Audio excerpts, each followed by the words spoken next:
All right, let's talk about something that makes a lot of small business owners, well, a little nervous: the monthly financial review.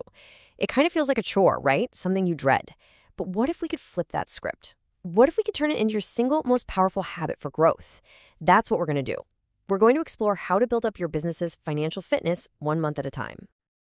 I mean, this quote just nails it, doesn't it? We all know we should do it, but we put it off, we cross our fingers, hoping everything's okay under the hood. And then what happens? We wait until there's a fire to put out, a sudden cash crunch, a surprise bill, and then we scramble to look at the numbers.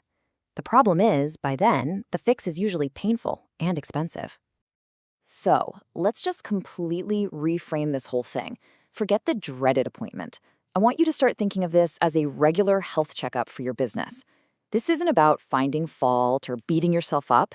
It's about spotting those tiny little issues before they blow up into full-blown emergencies. It's about making smart decisions based on actual data, not just a gut feeling. Okay, so here's our game plan. First, we'll get the mindset right with the financial health checkup. Then, we'll dive into your 5 core metrics. After that, we'll go finding golden expenses, learn how to put numbers in context, and then, the most important part, go from insight to action. And we'll wrap up with the consistency compound effect. All right, let's jump in with the checkup itself. The goal here is super simple. Build a consistent habit. That's it. Because, when you do this regularly, something really cool happens. You start to develop this intuition for your business's financial rhythm. And trust me, that becomes your secret weapon, your real competitive advantage. Now, the first step is just about logistics, but honestly, it's the most critical part. I want you to pick a specific day, say the first Tuesday of every month at 9 a.m. Put it on your calendar, block out 2 hours, and you have to treat it like it's the most important meeting you have. It is absolutely non-negotiable. We're not aiming for perfection here, we're aiming for consistency. Just show up. Okay, let's get to the core of the review. And here's the best part. You don't need to be an accountant for this. You don't have to analyze hundreds of different data points. Nope. You only need to focus on 5 key numbers, just 5, that when you put them together, tell the entire story of your business's health. First up, revenue. Simple, right? How much money actually came in the door this month? But here's the crucial thing. Revenue by itself is a vanity metric. It feels good, but it can be really misleading. It's a classic trap to pop the champagne because revenue jumped 20%, but completely miss that your costs grew by 30%. That's not growth, my friends. That's just getting bigger on your way to going broke. The real story is in the comparison. How does this month stack up against last month? And even more importantly, against the same month last year? Metric number 2 is the other side of that coin, expenses. What went out the door? And the big, crucial question you have to ask yourself is this: are my costs growing faster than my revenue? If the answer is yes, that's it. That's your early warning system flashing red. It's telling you something is out of balance, and you need to pay attention to it right now. Okay, third, we've got profit margin. This little percentage answers a huge question. Are you actually making money, or are you just staying busy? I mean, a big revenue number feels awesome, but if your profit margin is shrinking every single month, that is a massive red flag that your business model is under stress.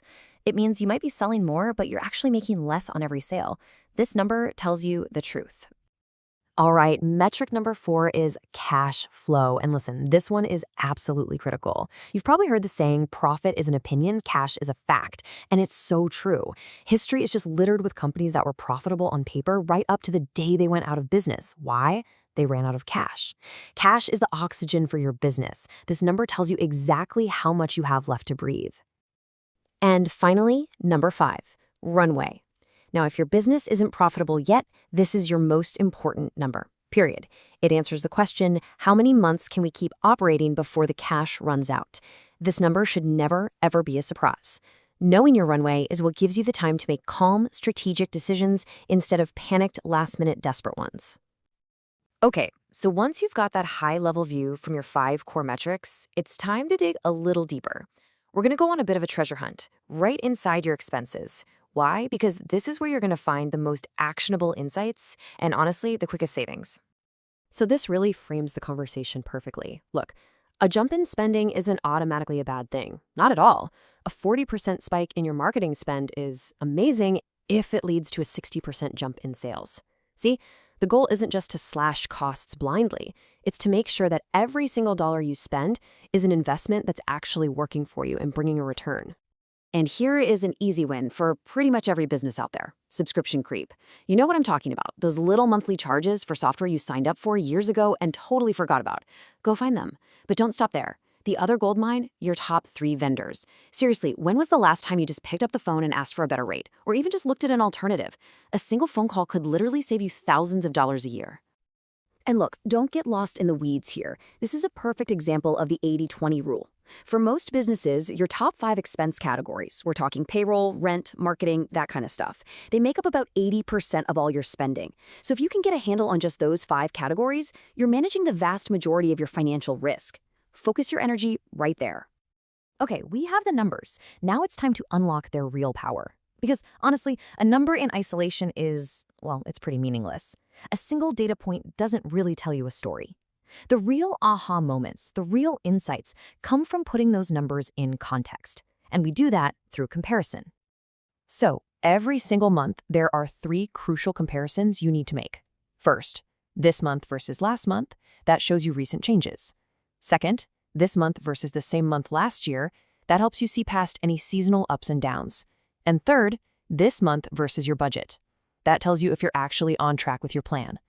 This is how you spot the difference between a one-time fluke and a real developing trend. All right, we've gathered the data, we've found the insights. Now we've come to the most important part of this whole process, turning all that analysis into actual concrete decisions. This is where the rubber meets the road. This is where you get the real payoff for your time. And please don't overcomplicate this. Just use a super simple framework. Start, stop, continue. Based on what you just learned, decide on one new thing to start, one thing that isn't working that you need to stop, and one thing that's going great that you need to continue. For example, maybe you start a new ad campaign on LinkedIn. You stop offering that low-margin service that just eats up all your time, and you continue to double down on your most profitable client. The key is to write them down. These are your marching orders for the next month. And finally, let's talk about the long-term payoff. Because the real magic here isn't what happens in any single review. It's the compound effect. It's what happens when you do this consistently, month after month after month. Now, I'm going to be honest with you. Your first couple of reviews, they're probably going to feel a bit clunky, maybe even a little awkward. That's normal. But if you just stick with it and push through, something amazing starts to happen. By about month 6, you'll start developing a genuine financial intuition, a real gut feeling for your numbers. And by the end of the year, you'll look back and you won't be able to imagine running your business without this kind of clarity and control. I really love this quote because it just gets right to the heart of it all. Being good with your finances isn't some talent you're born with. Nobody is born a financial genius. It's a skill, it's a muscle, and it's a muscle that anyone can build with regular, consistent practice. This is 100% achievable for you. So I'll just leave you with this one question. I want you to imagine it's a year from now. Imagine making every single major decision in your business with the complete confidence that comes from truly understanding your numbers. Just think about it. What could you build with that kind of clarity?